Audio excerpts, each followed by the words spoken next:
Assalamualaikum warahmatullahi wabarakatuh. Perkenalkan, nama saya Gilang Hudi Isnain. Di sini saya akan mencoba menjelaskan tentang resiko likuiditas. Yang pertama, saya akan menjelaskan pengertian resiko likuiditas. Menurut PBI nomor 13/23/PBI/2011 tentang manajemen resiko bank syariah, resiko likuiditas adalah resiko akibat ketidakmampuan bank untuk memenuhi kewajiban yang jatuh tempo dari sumber pendanaan arus kas dan atau aset likuid berkualitas tinggi yang dapat diagunkan tanpa mengganggu aktivitas dan kondisi keuangan bank. Sedangkan menurut Islamic Financial Service Board atau IFSB, potensi kerugian bank Islam akibat ketidakmampuan mereka dalam memenuhi liabilitas atau membiayai peningkatan aset pada saat jatuh tempo dengan kerugian dan atau dibebani biaya di luar kemampuan. Selanjutnya saya akan menjelaskan tentang penyebab dari resiko likuiditas.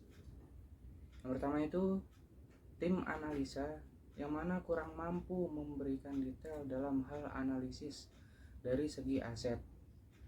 Jadi bila kondisi ini tidak segera diatasi, maka akan mengakibatkan resiko likuiditas menjadi semakin parah. Yang kedua, adanya keterlambatan arus kas sehingga aktivitas lancar tidak bisa melampaui nilai kewajiban lancar. Penjelasan ketiga yaitu mengenai pengukuran resiko likuiditas. Pengelolaan resiko likuiditas mewajibkan pihak bank untuk memanfaatkan dua indikator. Kedua indikator tersebut adalah sebagai berikut, yaitu rasio keuangan dan yang kedua arus kas. Rasio keuangan di sini terdiri dari 3 jenis rasio. Yang pertama itu loan to deposit ratio LDR atau financing to deposit ratio atau FDR. Adalah melakukan perbandingan antara jumlah dana yang disalurkan pada jumlah dana yang sudah terhimpun. Dana yang sudah terhimpun ini bisa berupa dari pihak ketiga saja atau termasuk dana yang dihimpun dalam wujud lain.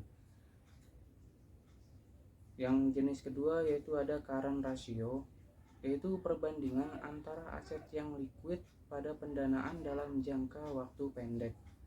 Aset liquid ini berupa aset liquid primer dan aset liquid sekunder. Kedua komponen tersebut bisa dilihat dari aturan OJK terkait tingkat kesehatan banknya. Lalu jenis yang ketiga yaitu deposan inti ataupun deposan non inti atas suatu aset. Jenis rasio ini menilai dana yang dihimpun dari deposan inti atau deposan non inti pada total dana dari pihak ketiga. Rasio ini juga akan membandingkan dengan total aset yang dimiliki oleh pihak bank. Yaitu yang kedua indikatornya yaitu arus kas.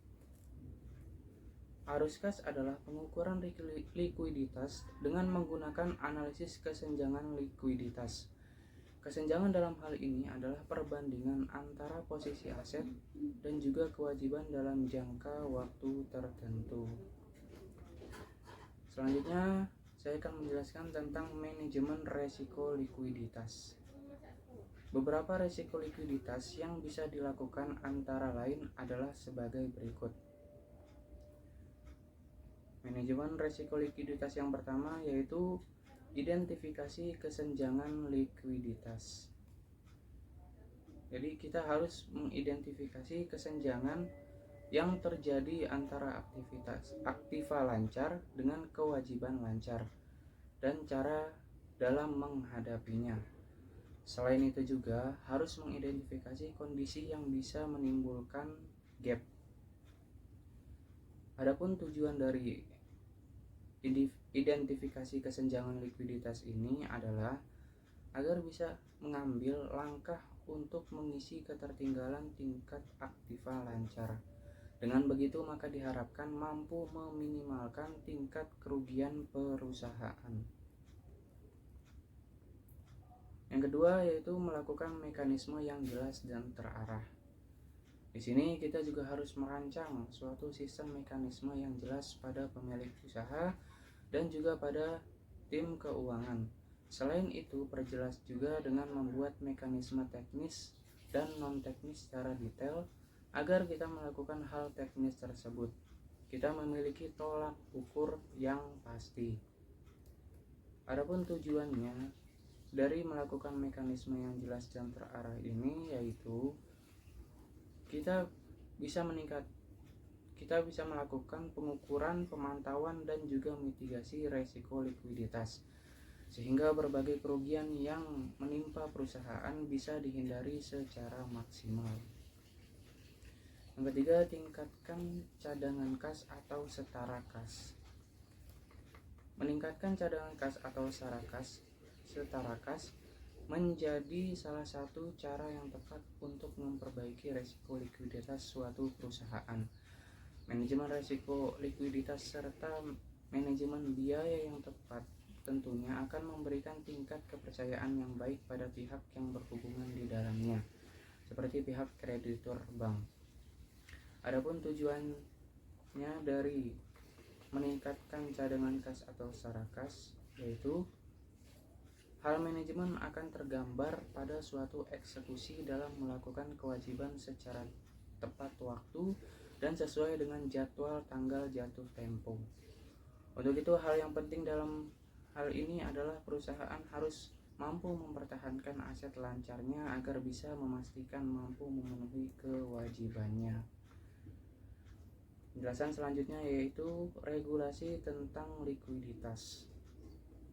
Yang pertama ada Liquidity Coverage Ratio atau LCR. Peraturan terkait LCR ini mewajibkan pihak bank untuk mampu mempersiapkan alat likuiditas dengan kualitas tinggi sebagai bentuk antisipasi keperluan arus kas keluar bersih dalam waktu 30 hari ke depan dalam kondisi skenario stres. Ketentuan akan hal tersebut sudah diatur dalam POJK nomor 42/POJK 03/2015 terkait kewajiban pemenuhan rasio kecukupan untuk bank umum. Kedua ada Net Stable Funding Ratio atau NSFR. Regulasi tentang NSFR ini mewajibkan setiap bank menyediakan dana stabil berbentuk liabilitas dan modal untuk bisa membuat kegiatan pada aset dan juga rekening administratif. Artinya, pihak bank diminta untuk mempersiapkan tenor penyaluran dana dengan tenor sumber dananya. Jika bank memiliki rencana untuk melakukan pembiayaan dalam jangka waktu yang lama, maka pihak bank harus menggunakan sumber daya yang memiliki jangka waktu lama juga. Peraturan terkait hal ini sudah diatur dalam POJK nomor 50/POJK 03/2017 terkait kewajiban pemenuhan rasio pendanaan stabil bersih untuk bank umum. Sekian penjelasan dari saya, banyak kurang lebihnya mohon maaf. Wassalamualaikum warahmatullahi wabarakatuh.